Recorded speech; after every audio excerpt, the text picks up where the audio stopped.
So you guys might remember that this car was wrecked. We've done a little bit of work on it. The hood, I think, was from a 6-cylinder car. It has like the latch did not work with the 4-cylinder, and then we put the latch from the 4-cylinder on it, and then the lever isn't right, so zip ties, they're your friend. All right, so I got that. So sometimes things look a little rinky-dink, but that's the way it is. All right, I was gonna put some new injectors in my 190. I've honestly gone through the whole fuel injection system on this. It's got new filters. It's even got a new tank strainer.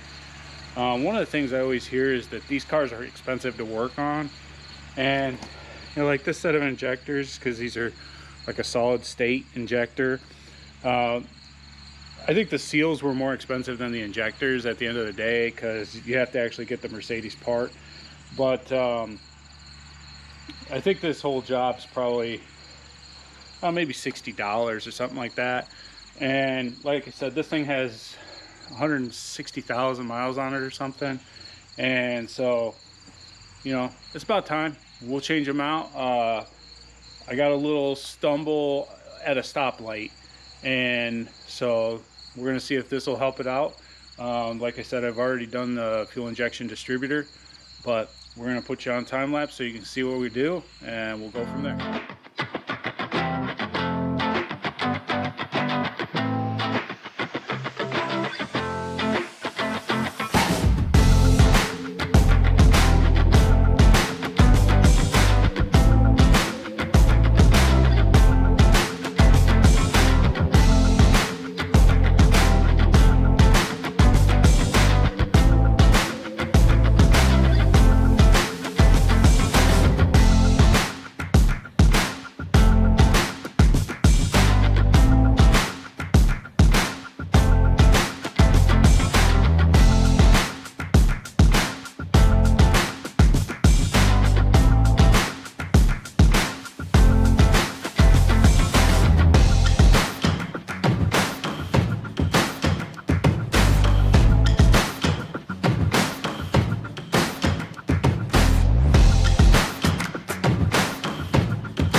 Yeah, the gasoline is softening.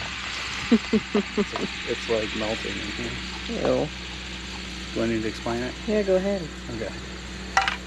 Alright, so I just usually put a little bit of this on here just to help it. Because years ago, when I was a technician, I made the mistake of not doing this on one of these. And it dropped a cylinder. It wasn't actually on a Mercedes, but it ended up dropping a cylinder because the O-ring cut, and it was just allowing fuel to, it was basically allowing a massive vacuum leak on that cylinder. So I just put some on it. It's not going to hurt anything. It's not going to help anything probably on in this situation, but just putting them in with a little bit will help, because these need to seat up yet. So I just put a little bit on there. And yes, I did steal this from my wife's medicine cabinet.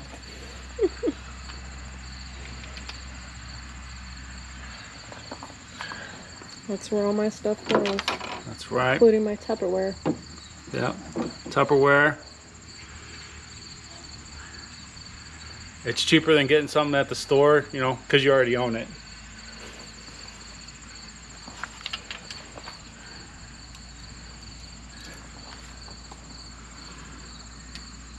In the long run, it's probably not cheaper though.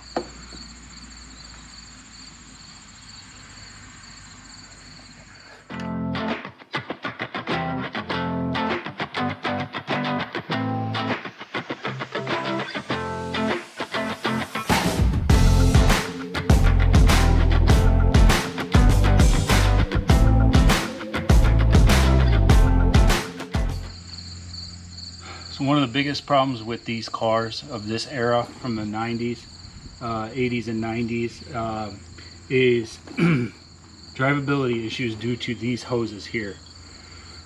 These hoses control the air.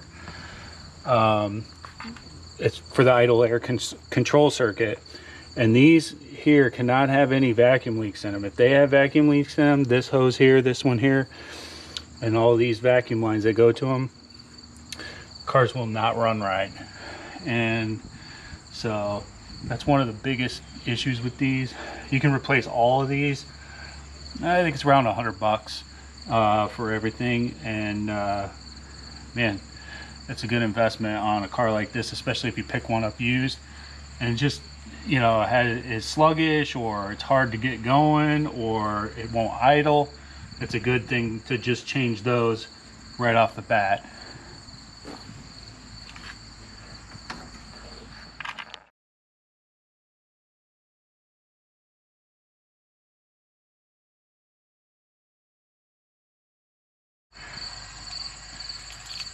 See if it goes, but check and make sure any fuel leaks. You guys keep an eye on it, let me know, all right?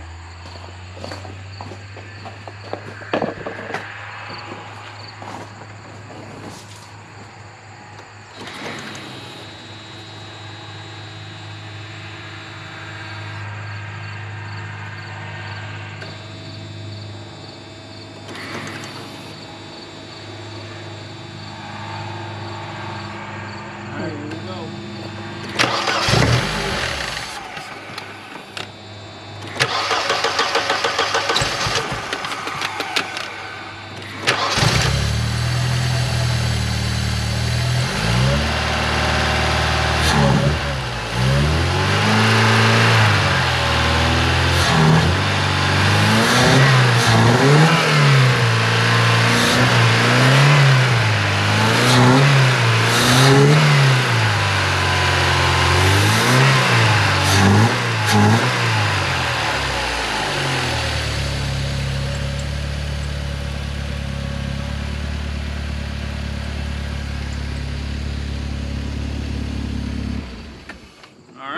Sounds pretty good.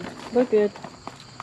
Still got that little bit of a miss there right off the idle, but I tell you what, I've messed with so much stuff on this car and trying to keep it running over the years that it probably needs to be completely gone through. I need to get my book out and go through it completely from the beginning and adjust everything back to stock, because I've richened things up and, you know, lean things out here and there. So, well, that's it for now. Thanks for seeing us.